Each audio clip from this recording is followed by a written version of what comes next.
Om Sahana Vavatu Sahanau Bhunaktu Sahaviryam Karavavahai Tejasvinavadhitamastu ma vidvishavahai. Om Shanti Shanti Shanti. So I think we will start to chant the Gita Dhyanam from next week, and I will send you the text on it, and we will practice it also. So one more week where we don't do it. After that, we will start. Number one. Number two, I think several of you have asked for a copy of the Bhagavad Gita. You may have had your own copies, but you may not have had it. And so what we're going to do is send you a PDF of the ones that we use. This is from Swami Paramarthananda, and it has, I think many of you already have it, but in case you don't, we'll just send you a PDF of it, and you can just print the pages that you want from there. It's quite a voluminous. It has 4 volumes to it. It's something like 4 volumes of this, something like this. This is not it. This is the, and so that's useful because it doesn't have any commentary on it. So there's no comment. So we can give you some references for the commentary also. But this one does have the verse and the word meanings and the sentence meaning of each of the ones. Oh yeah. So if you can just hold it up. So this is a set that we have, and I think that they are now out of print, and so we can just send you the PDF of it, and then you can just print it on your own. Okay. So that's what that would be. And also, well, let's start the class. So, in the last class, I had given you a structure of the Bhagavad Gita. Remember, if you recall, in terms of how it is laid out, what the chapter emphasis is, and all of that. And the reason I'm saying this at this point is that we are not going to go through any of the specifics of the first 6 chapters of the Gita. Instead, what I will do is continue to give you the concepts behind the important elements of the first 6 chapters. Okay? Which we have already started doing it. You know, Viveka is one of them, and so on. So I'll continue with that today, and perhaps for the next couple of classes. And then we will go into the specifics of the 7th chapter. This is how the course was designed to be, and there's no change to that. I'm just telling you that we will not go into the specifics of the first 6 chapters. But at the same time, you will not miss anything, because the concepts that drive the first 6 chapters will be covered. So it's a challenge for me to try to put a lot of material into these classes, but hopefully with Ishwara's help, we will figure it out. Okay. So that being the case, let us start. So if you remember, what we have been studying so far is that if my sense of inner freedom in the sense non-dependence on anything, self-independence, which is the very definition of freedom. Nothing really should impede me. And here, there's so many things, but even my own health, my own body, my mind, my conclusions imprison me. So the idea here is to be completely free. And how can we, is freedom possible? And the answer is yes. Even a freedom from your own bodily problems, your mind's problems, let alone all the other things that seemingly enclose you. It's possible.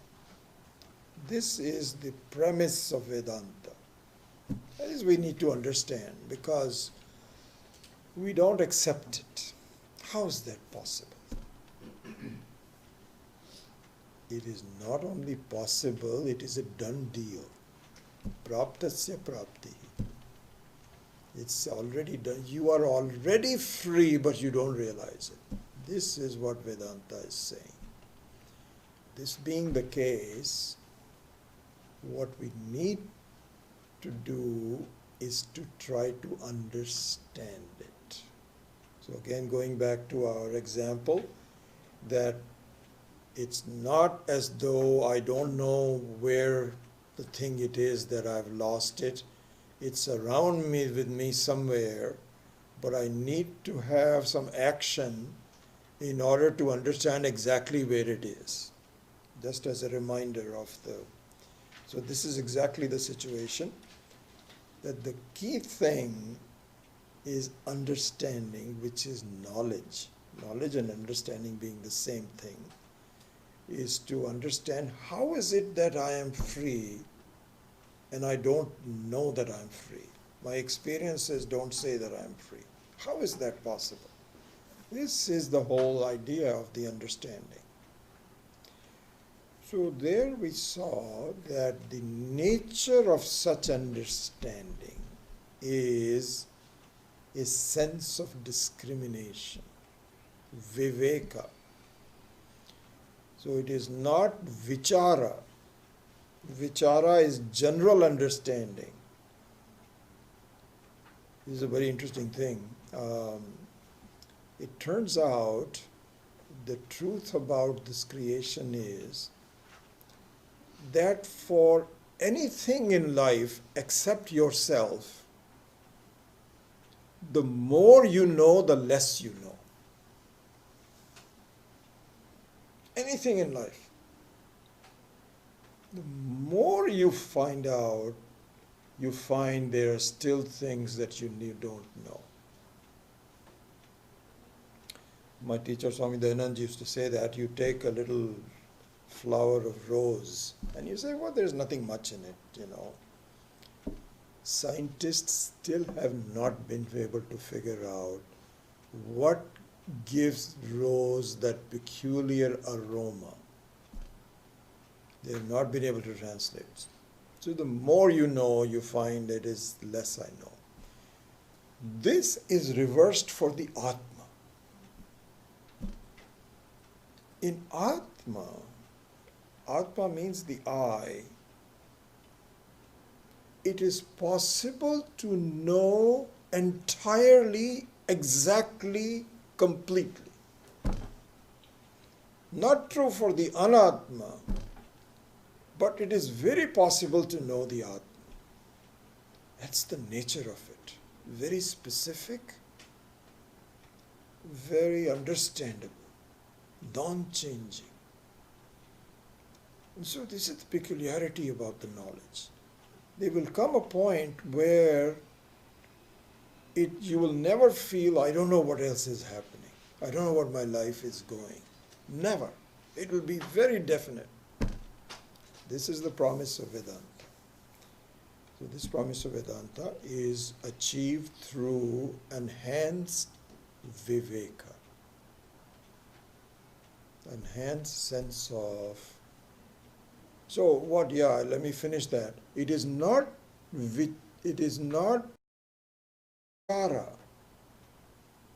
Because you can never know enough about a subject. Even medical science doesn't know anything about completely. They will say that, I think we know what it is, but we're not 100% sure. Some things can happen where it can spoil it. So vichara means that it is nebulous.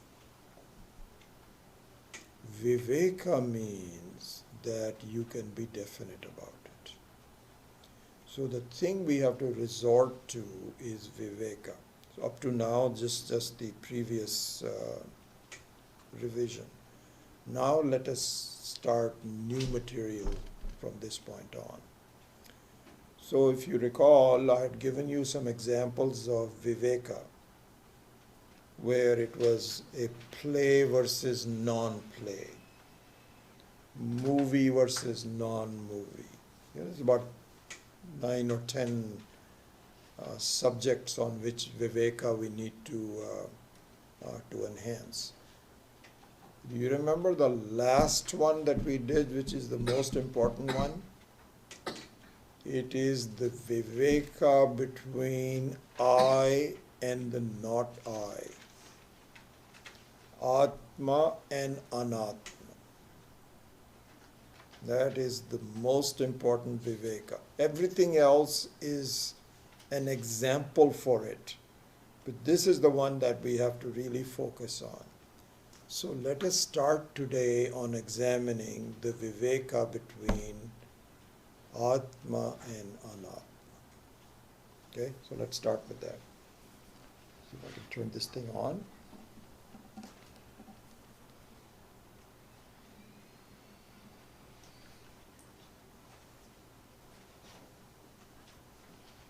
This is what I would call is the ultimate viveka, the ultimate sense of discrimination, and ultimate in the sense that this is the one that will deliver the goods to me in terms of finding my inner freedom.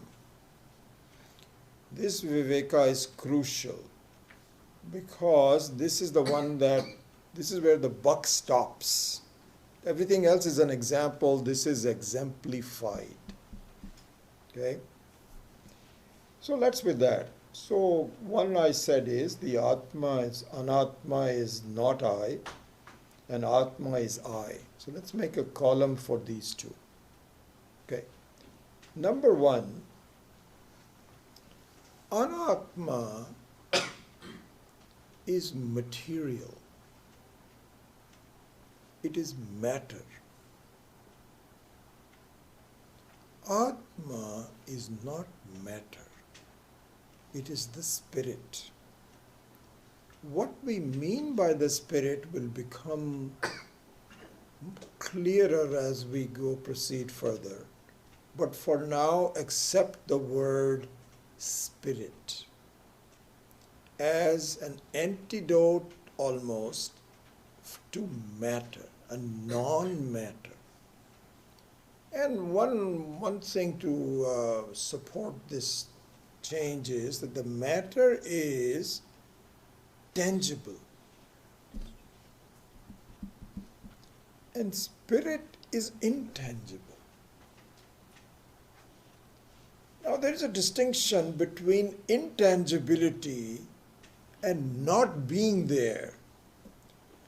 So even though it is intangible, it doesn't mean it is not there.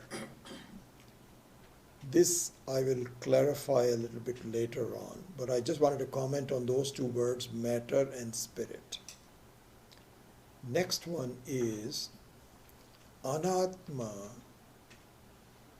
is inert. And Atma is non-inert. Not an easy word to have come up with, a non-inert. And I'm shying from the word living. Atma is something more than living. You can say alive in a certain sense. I'll give you an example. if this book was there and I go to the other room and I come back and this book is no longer there, I can conclude that somebody moved the book. Why? Because the book is inert. But someone that has the ability to move the book is not inert. Someone must be there who is alive, who can talk, who can walk, who can change. It does not do it by itself. This is what we mean by not inert. Again, this is just partial. We will complete this analysis later on. Next one, matter is finite.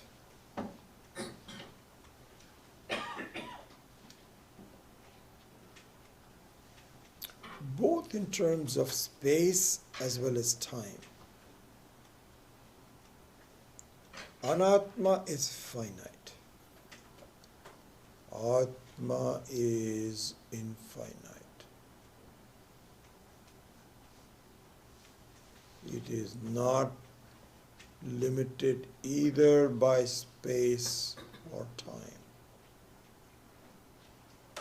This is the discrimination that I should keep in mind as we inquire further. Okay, next one. Atma is dependent. Anatma is dependent. Atma is independent.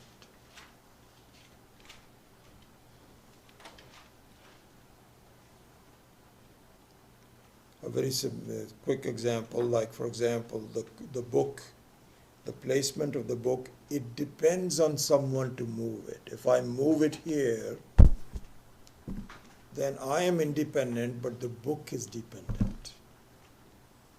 So this is just one aspect of it, but what it means is that the anatma is dependent and the atma is independent, completely independent, not partially independent. It turns out that I myself as a person, when I move this book from here to here, is partially independent. How can I say I'm partially independent? Because I'm also dependent on my body and mind to be functioning. If I have paralysis, this is what happens. I tell you, I found out from so many of people that not some of the people, not so many, but some people, when you have a stroke, sometimes you cannot utter even a word, even though the words are being spoken by you. Hands don't move. Anyway, I'm going into that. But all it means is that I am partially independent, at least certainly relative to the book I am independent. In the case of Atma, it is not even partially independent, it is completely independent, as we will see later on. I'm just setting the stage for it. Next one. Anatma has a beginning and an end.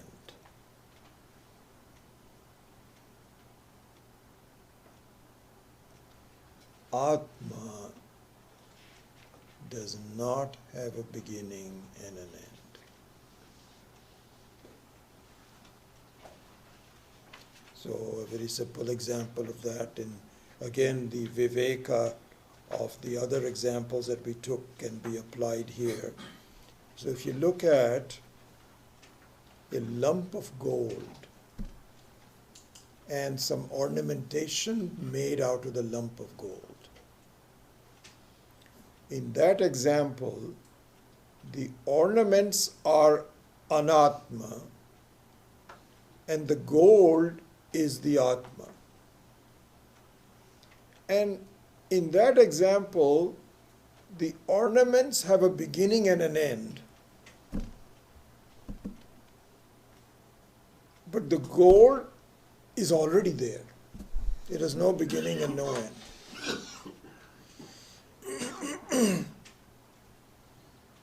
In fact, I can add a couple of more things that I did not do here. Anatma is, because it is dependent and because it has an end and a beginning, is very vulnerable.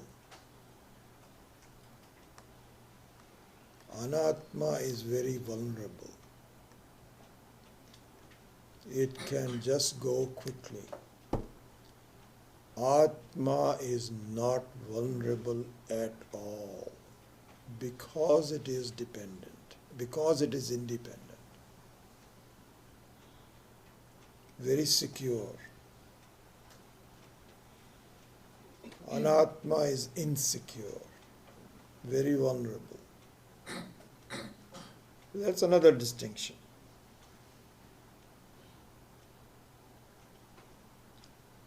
Anatma has a very interesting feature. It can seemingly limit the Atma.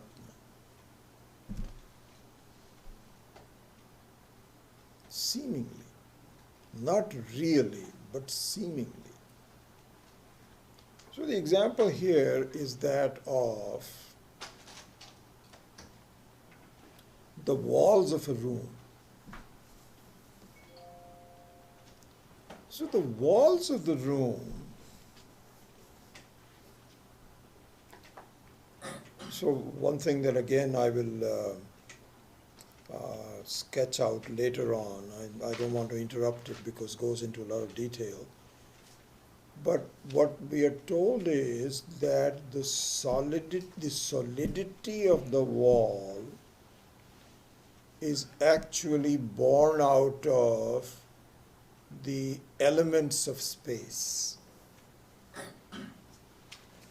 So the space is not nothingness. It actually has a lot of stuff in it. And the stuff in it is the one that gives rise to the walls. We'll have to prove it later on, but I'm just accept it for the time being. So really speaking, in that sense, the wall is nothing but a denser form of space. Now, that being the case, the visible walls of a room can seemingly limit its own Atma. So in that sense, the Atma of the walls is space.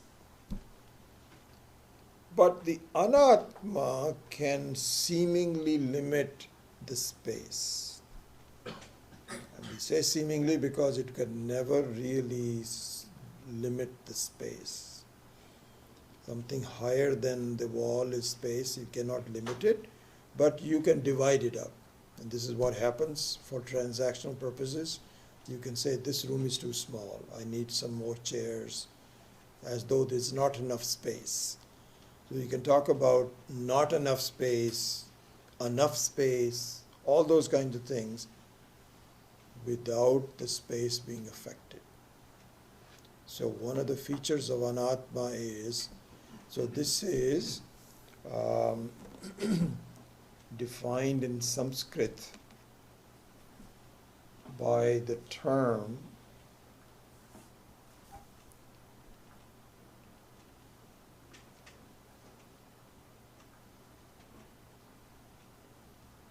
this is defined in the term of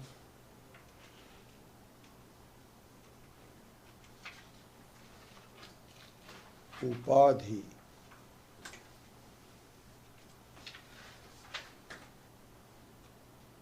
Sorry for making it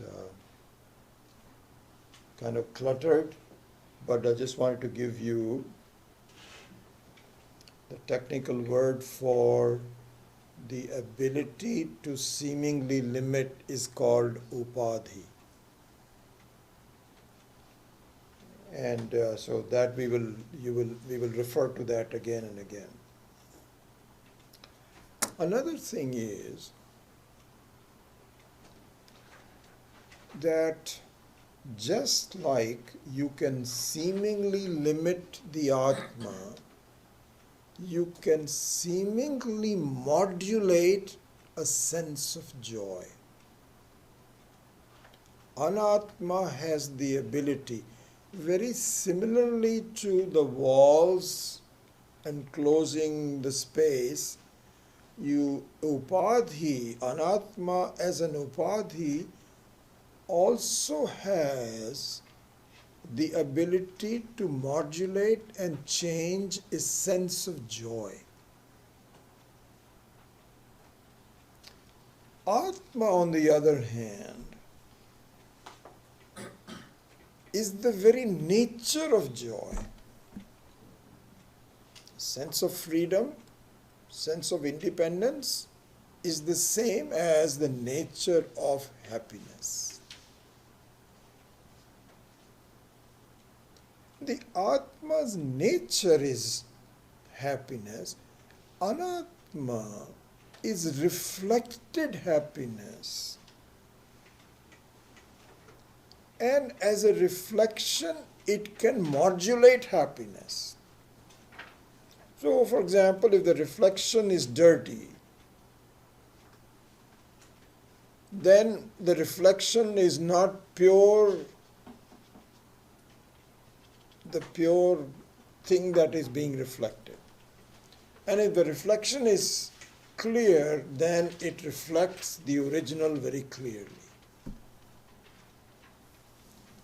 This is exactly, as we will see, is what is happening in our mind. I am the very nature of joy, but the quality of my mind,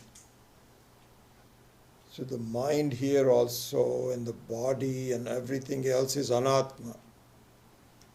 So the body mind is on left hand side. Atma, the me, is on the right hand side. And my nature is pure joy, but my mind has the ability to not reflect it properly. In fact, this is exactly what happens, that if I am angry or I am frustrated, I am disappointed, that quality of the mind is the same as not reflecting me very well. In fact, another example of that is that if you have the sun shining, there is brightness everywhere. But if you have some very thin clouds, as it happens sometimes, you have these thin clouds, the sun is not as bright. Then you have some thicker clouds, and the light of the sun is modulated even more. And if you have even dark, rain-bearing clouds, the sunlight becomes extremely low. And in fact, you can make it even worse by closing your windows, where the sunlight is completely blocked out. So it's not as if the sun is not there. It's just that through some machinations of the upadhi, you are making it disappear, seemingly making it disappear. Exactly, this is what we will see, that through our body and mind, we are blocking off the very nature of the Atma. And it fluctuates. So when I'm peaceful, then my Atma is reflected in my mind very well and I'm happy. If something upsets me, then my mind becomes thick and dark, and the reflection of the Atma also is very poor, and I feel I'm unhappy. Nothing has changed to me, but it's just that I am simply going along with whatever the state of the mind is. Anyway, that we will see that later on. So anyway, can seemingly limit joy, the very nature of the joy. And I think we've already talked about this, that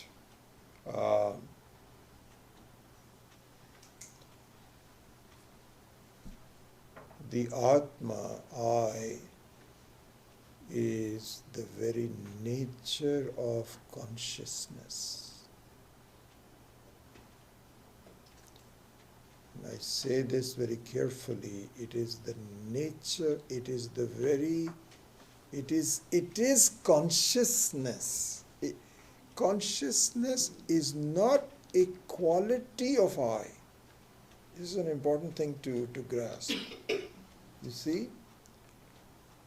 So, if consciousness was my quality, then I am different from the quality. Because it is my quality. Whose quality?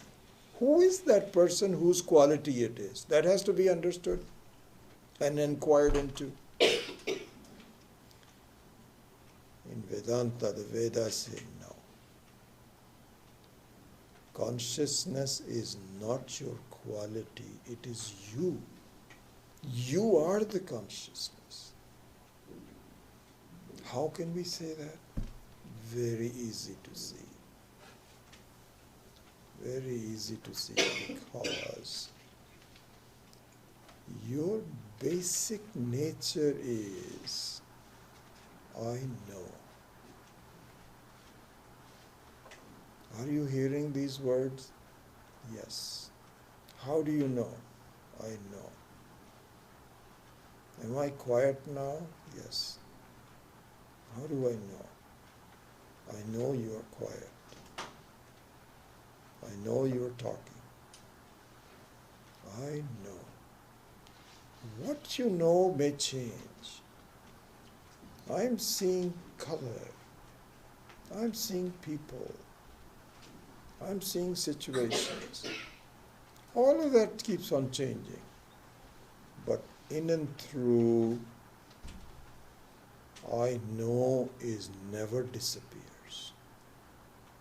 Never disappears. I know. Just feel, just see that. It's not esoteric. This is the very simple truth to see. You are, I know. You are the very knowledge. You are the very consciousness. You can talk any of these words, consciousness, awareness, knowledge, light, fundamentally means I know. In fact, the whole life's experiences is bathed, it is covered by I know. It's so fundamental to the very creation of the universe. You cannot be without I know. That is the consciousness. That is you. It is not your quality. So the Atma is the very nature of consciousness. Anatma, on the other hand, has the ability to reflect the consciousness. So what it means is that the reflection means that it is not its own. Just like the very common example that you have is that you are warming up a, a baby's milk to give it to the baby. So the milk is warm because the bottle is warm. The bottle is warm because it was placed in a hot water.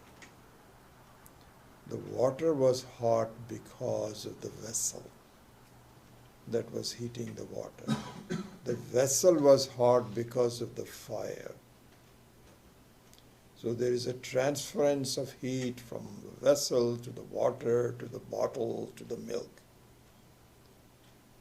The fire is hot not because of anything. The nature of fire is hot. So the fire in that example is the Atma of this whole phenomenon. This is exactly the same phenomena that is happening in our life. I am the consciousness, but there are certain anatmas that reflect my consciousness well. And so a living body is a reflecting consciousness. And so the movement of my hands and my understanding, my memory, my recall,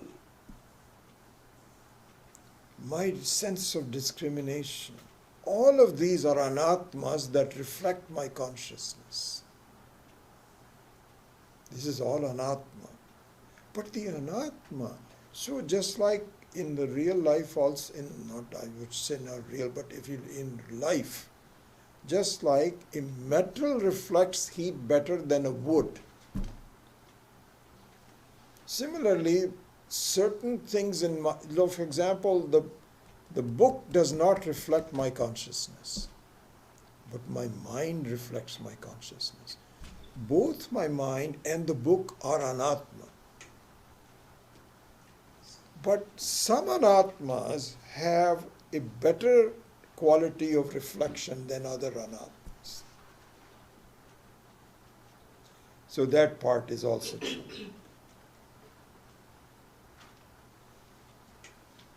The last one. Anatma can be objectified.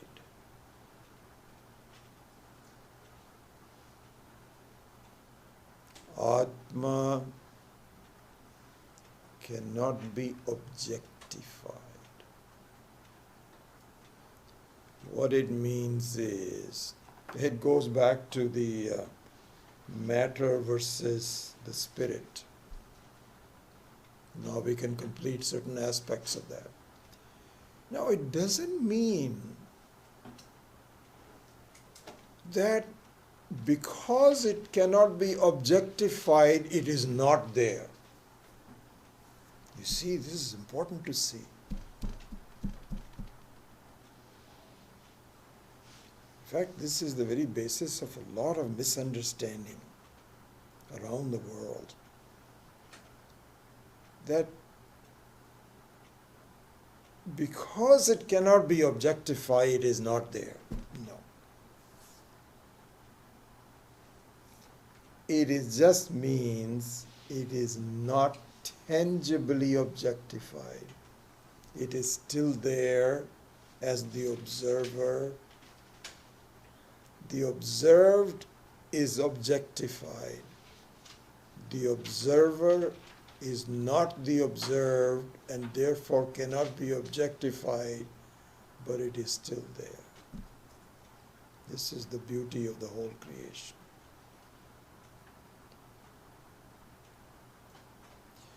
So this is the foundation of the Viveka. Yeah, I may have missed a couple of them, but I think pretty much covers the gamut of the distinction between Atma and Anatma. So this Viveka is important. And we will come back to it at various points, but this is an important foundation. Now, I'd like to give you an analogy that can improve our understanding of the Atma and the Anatma. And the analogy is electricity flowing through an appliance.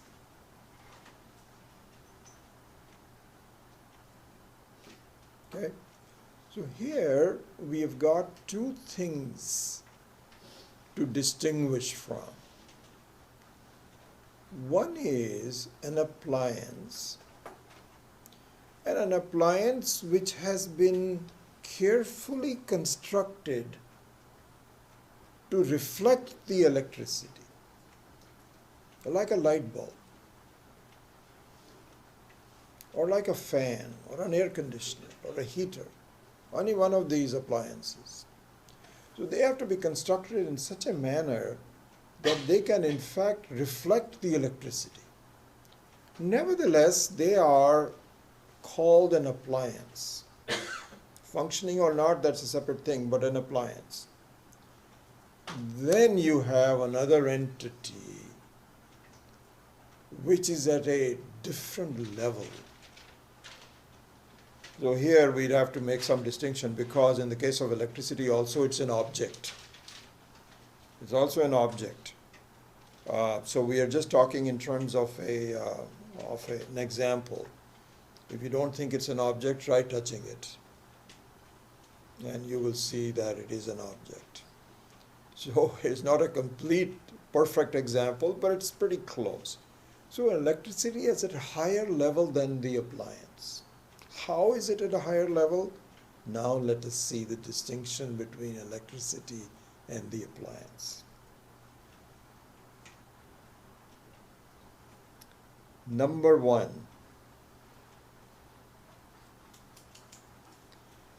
electricity is not a product, part, or quality of an appliance.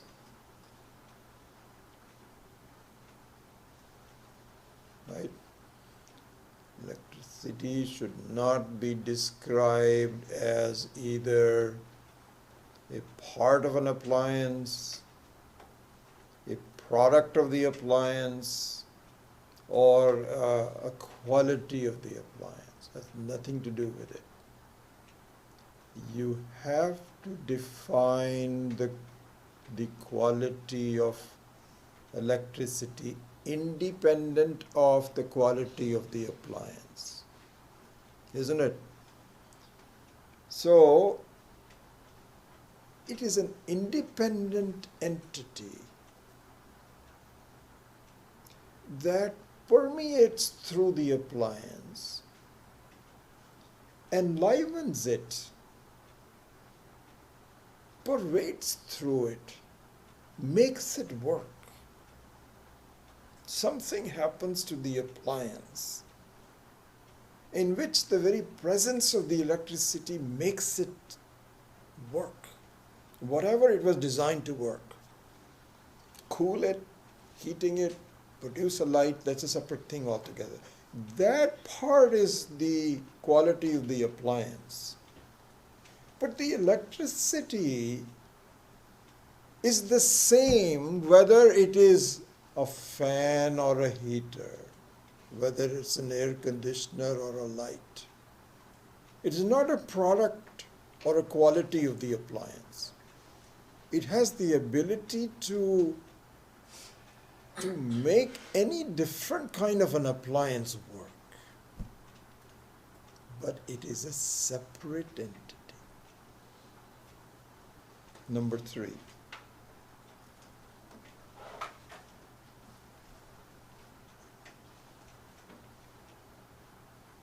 Can you see the last line? Is it visible? Okay. maybe with some more difficulty. It is not limited by an appliance.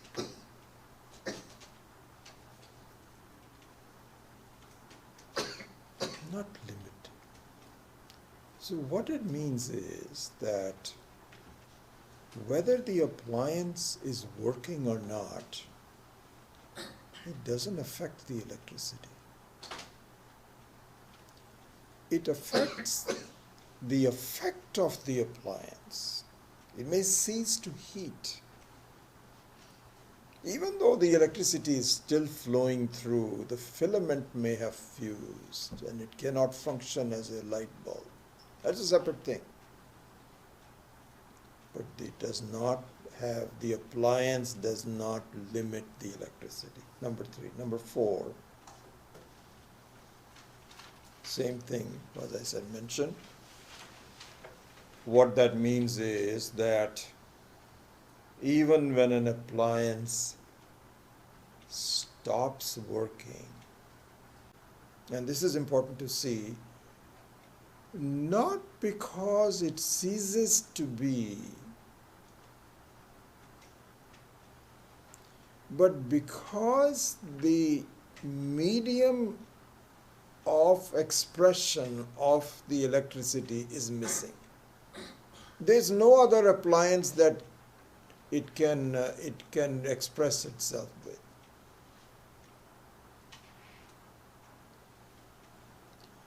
So these are the 5 fundamental distinctions between the functioning of the appliance and the electricity. This being the case, as we have already started to do, you can now replace the following. The same concepts would apply if the appliance is replaced by anatma. And anatma has the physical body, sthula sharira, or the subtle body, which is sukshma sharira. So in a way, it is the sthula sharira, the physical body is like hardware. Subtle body is like software. You need software to be expressed through hardware. But you need the software for the hardware to do anything. Similarly, but both of them are matter. One is a subtle matter, the other one is a non-subtle matter, but both of them are matter. Both of them are anatma. And so the human body, which elsewhere we can find all the details, I'm just going to give you a summary of it, has all these layers. So the human or any other living being, but we are talking about human beings. So these are the outer layer, which is the body. Then you have, so this is called the physical body. Then the next level is the physiology of the body.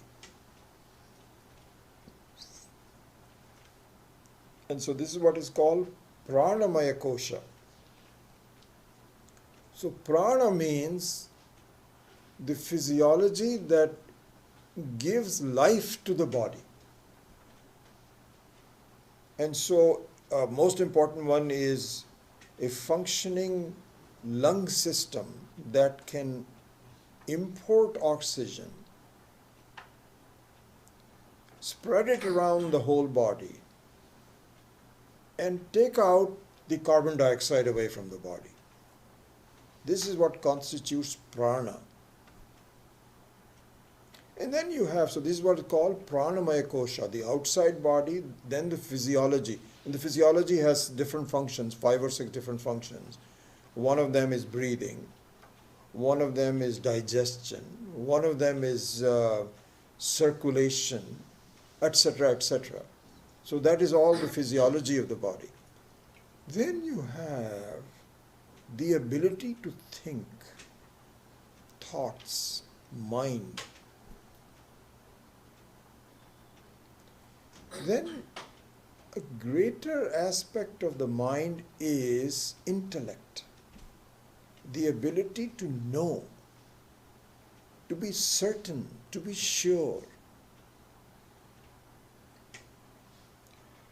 So now you know English, so it's not your mind.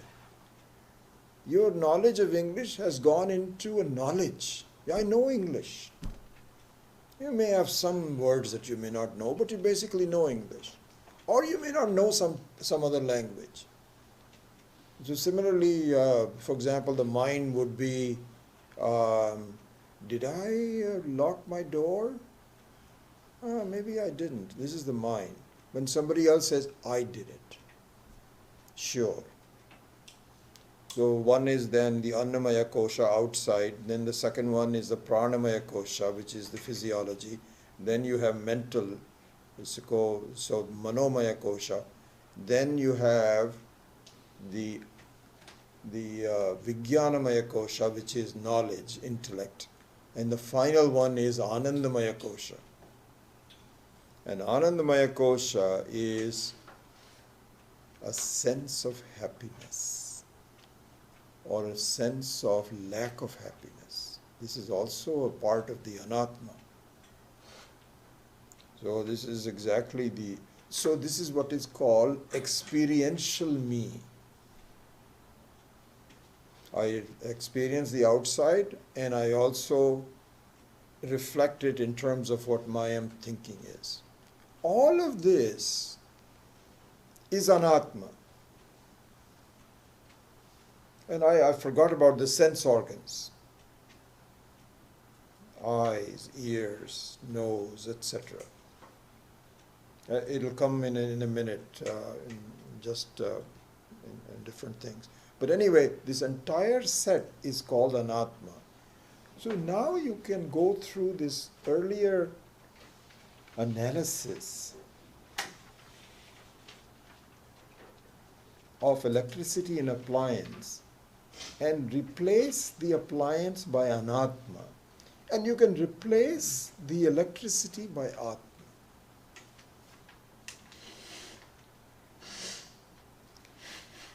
So now you can almost go back here and redo this chart.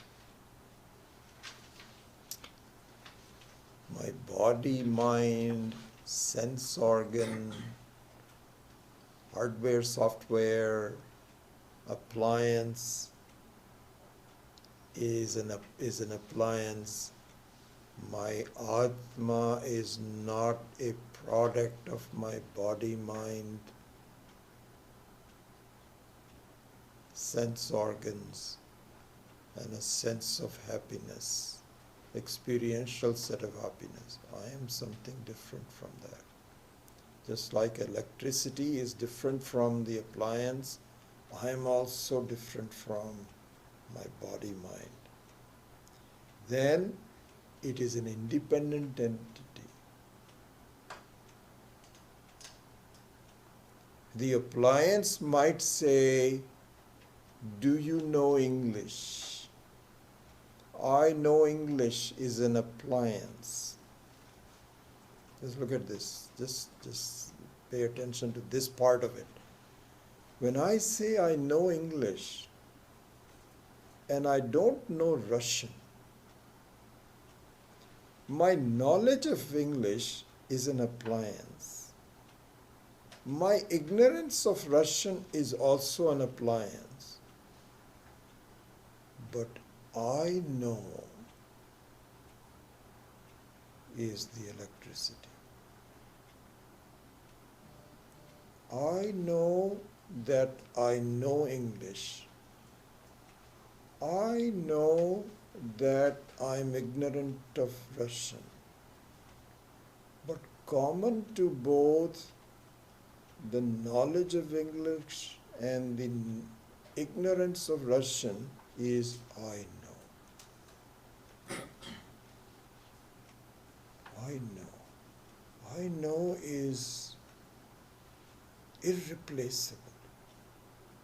It is above anything else. So I know, this is what is called, in fact it's very interesting, this word Parama. Parama Atma. Paramatma. So this word Para or Parama, they're the same, refers to the fact what remains after everything else is gone.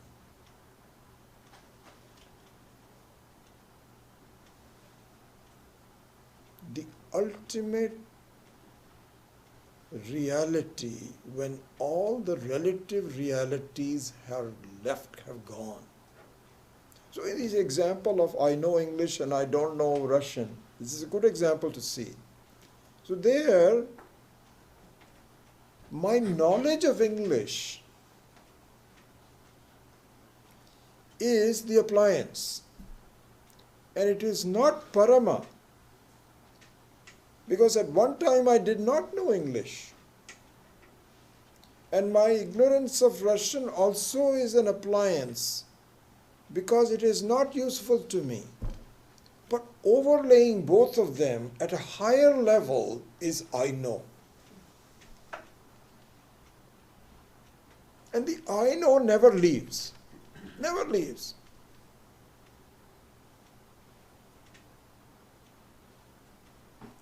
And so in that sense, I know is not a product or part or the quality of knowing what.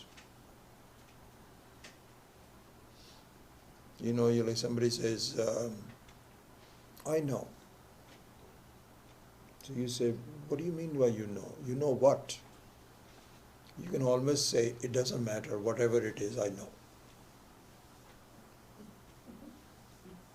Yes, it's more understandable if you say, I know this, I don't know that, and so on. And this is the interesting thing, that my whole focus, this is the interesting thing to see.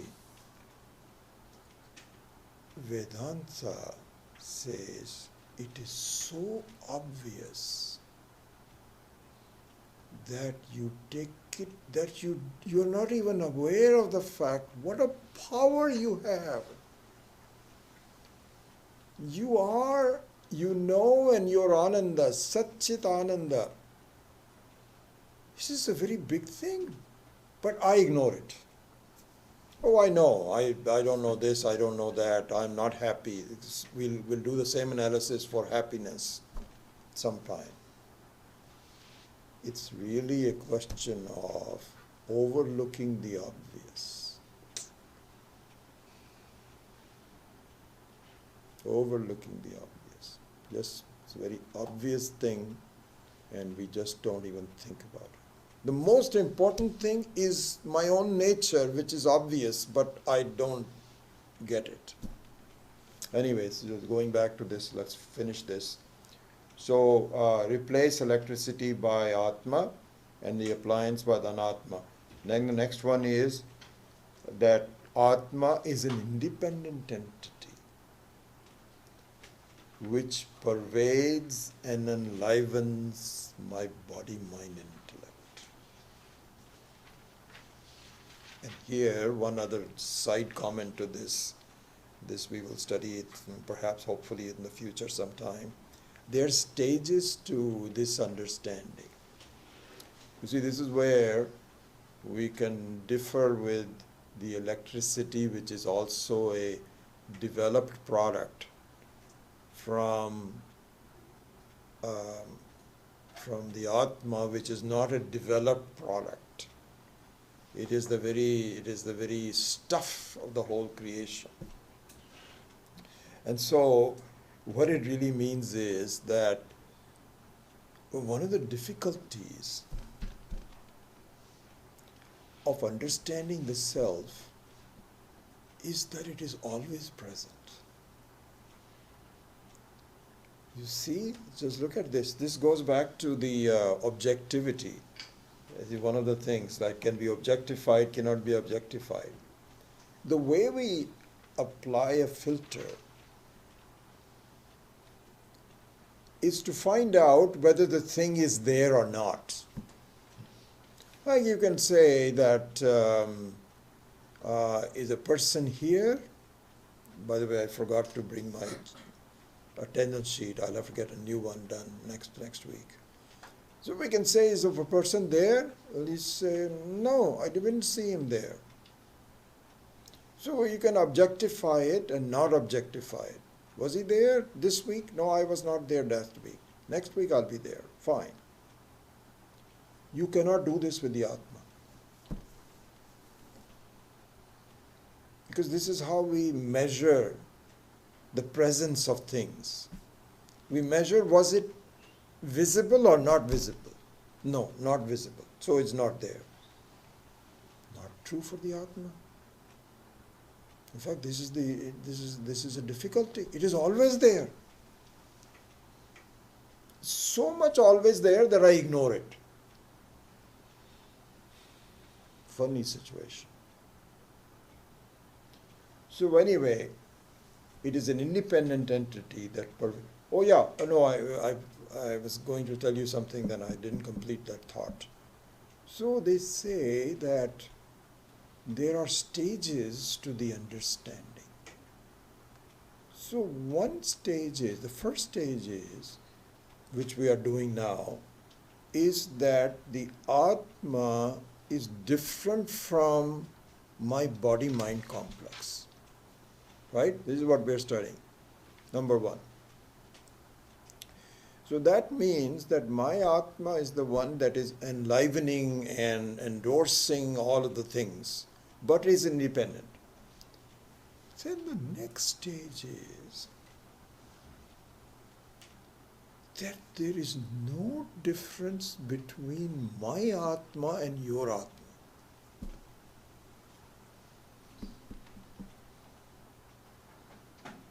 Like there can be in electricity.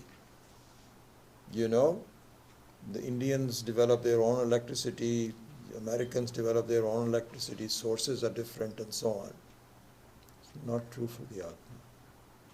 There is no Indian Atma versus American Atma. It's Atma. This is Ishvara, common to everyone. So the second stage is, so the first stage again is that I am separate from my body. The second stage is to understand, my goodness, everybody else's Atma is separate from their body, and that means that it is the same as mine. The third stage is, which is what we really need to reach. If that is the case, that I am the truth of the whole universe.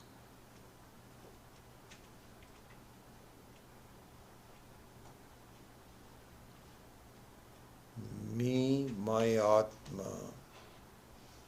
And I can say that same thing about you. It's not as though I am somebody really special. This guy is sitting there saying, I am the very, everybody else is just sitting there saying, oh, what a wonderful person he is. Wow.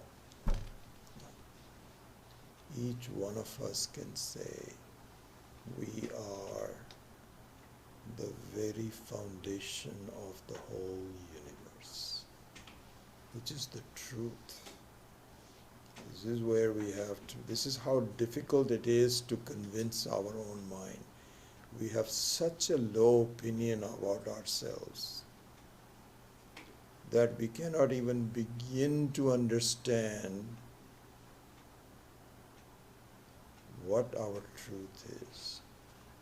So this has to be done in stages. It takes a while for us to educate ourselves and mind and so on. Anyway, so we're coming to the end. I want to just finish this. So then you can apply this this analysis to each one of them. Again, I am not limited. You can even say this. You can write it to yourself. I am not limited by my body-mind complex.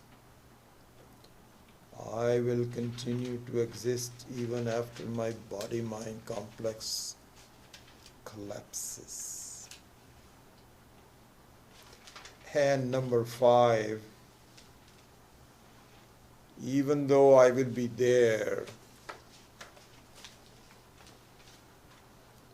you will not be able to look at yourself in a mirror and say, that's me. You are, even though you are not visible. It's just like, supposing you are standing in front of a mirror and you are admiring yourself. Good, I look good today. Wonderful. Then the mirror breaks or something. It's covered. Do you disappear? Your reflection disappears, but you don't disappear. The same thing is true for the Atma. Even though the medium of expression goes, I'm still there.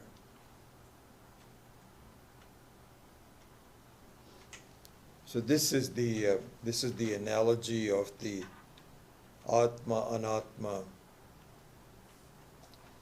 Viveka that happens. So I have to make a decision whether I want to start to the next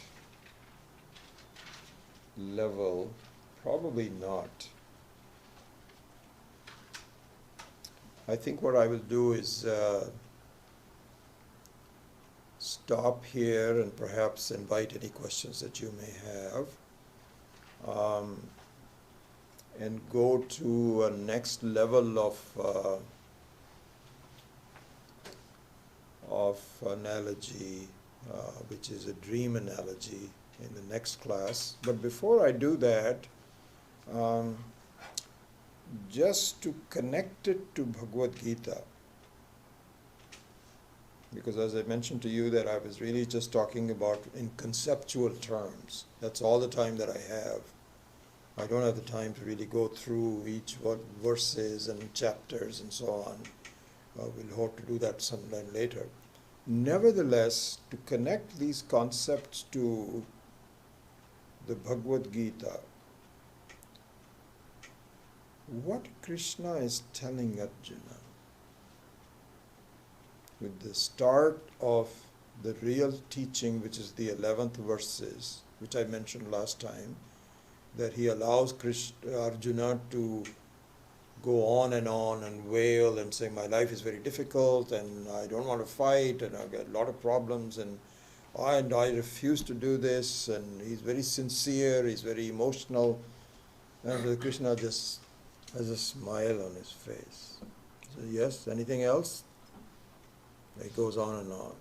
Then he admonishes him and says, stupid, what you're talking about is stupidity. Arjuna, not the way it is. And then he goes to tell him. And this analogy will be a little clearer when we go into the next, this teaching, not analogy, but this teaching will be a little clearer when we go into the dream analogy. Nevertheless, let me just give you a quick link. So, really speaking, what Krishna is saying, you are talking about the appliances, Arjuna. I am talking about the electricity. You are the electricity, not the appliance. You think you are the appliance and you're going to, as one appliance, you are attacking another appliance and you're worried about yourself and you're worried about killing everybody else. No one can kill the electricity. Don't you understand? You are not the appliance, you are the electricity. This is the crux of the Bhagavad Gita's teaching. That's how it unfolds. And the rest of it is exactly the same in our life, which is that Arjuna scratches his heart and says, really? I don't get it. How can that be? And Krishna keeps on saying, yes, I'm telling you the truth. I'm not selling you a bunch of things. I have no agenda. This is the way it is. Think about it. How do I think about it? Because this I can't. Think about it this way. So there's arguments and counter-arguments and doubts and all of those kinds of things that constitutes the dialogue between Arjuna and Krishna. But the essence of it is the viveka between Atma and Anatma. This is the fundamental aspect of it. So with that, I'll close the class. And we will, again, I think I'm remiss in not giving you the details of the ending prayers. I will also try to do that soon. And then I'll ask for any questions that you have and then close the class off.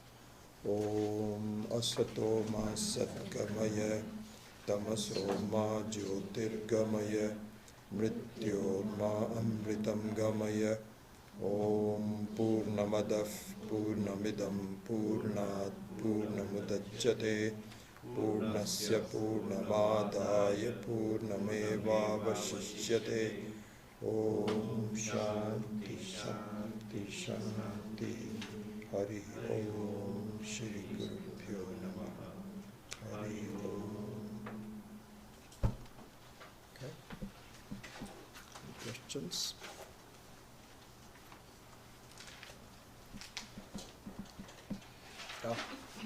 Well, could you relate the concept of Purusha and Prakriti to Atman and Anma? So that is really the same. The electricity, Atma is the Purusha and Anatma is the Prakriti. Yeah, same thing. Yeah. We're talking about Annamaya Kosha. Anandamaya Kosha is the material part of, because Atma is also Ananda. So the question is that we talked about the word kosha, so which we haven't really explained. But anyway, the kosha means in this way the expression of electricity. Just to go back to the same thing, an expression of the electricity that you can see the application of electricity in a given form. That's what the kosha word kosha is. So his question is that we talked about the Anandamaya kosha, and is it not the same as the Atma, which is Ananda? So no, it is called Anandamaya kosha because it is reflected Ananda. It's not the original Ananda.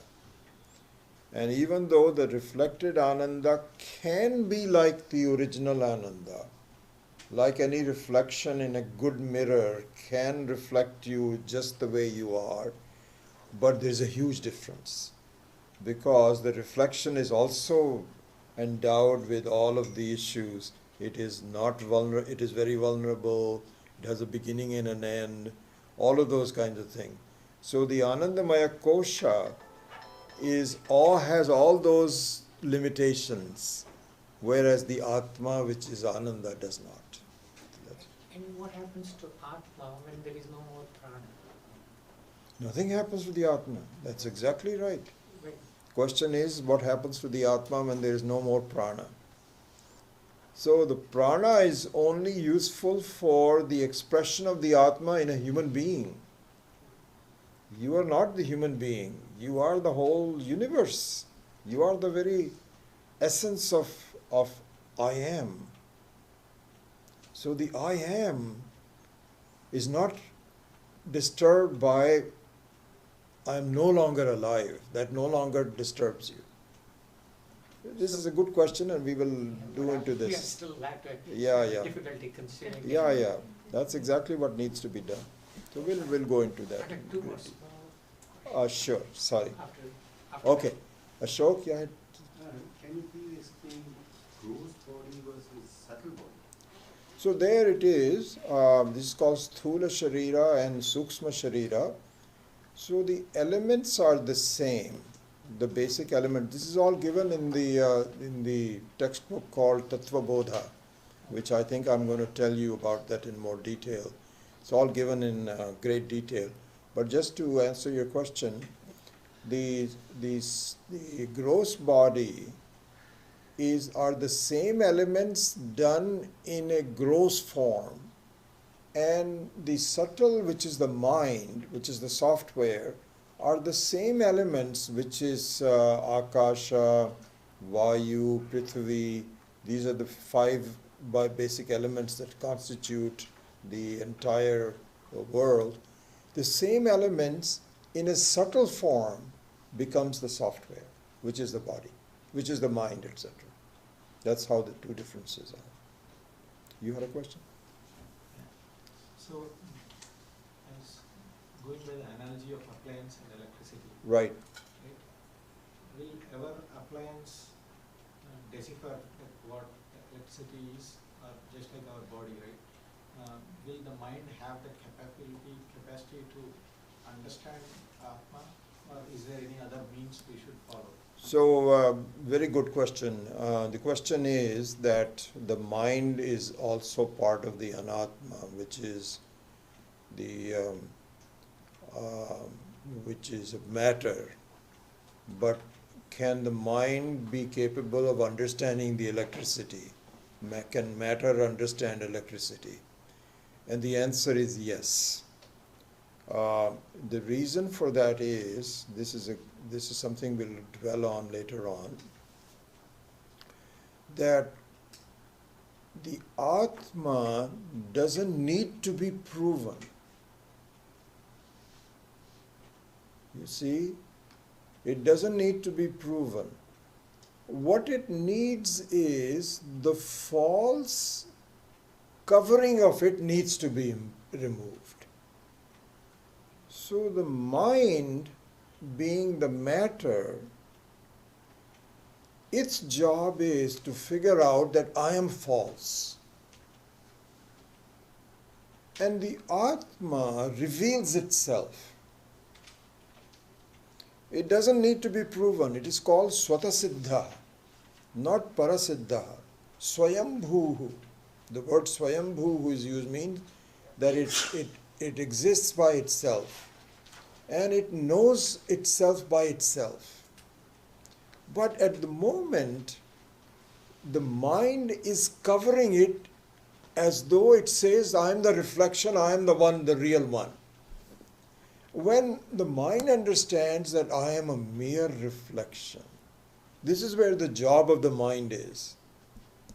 When it says that I am the mere reflection, then the original doesn't need to prove itself. It is already there. So this is a concept that we'll have to discuss it more, but that's the answer to your. Quick follow. Yeah. So I was thinking mind needs to find the obstacles and remove them, but you just said mind itself is an obstacle. Mind itself is an obstacle.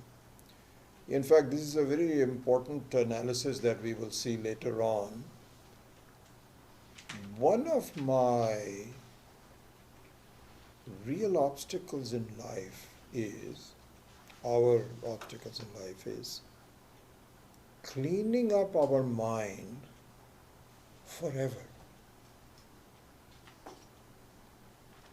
And any time, so this is a very important thing, which is an advanced topic, and we will cover it at some point.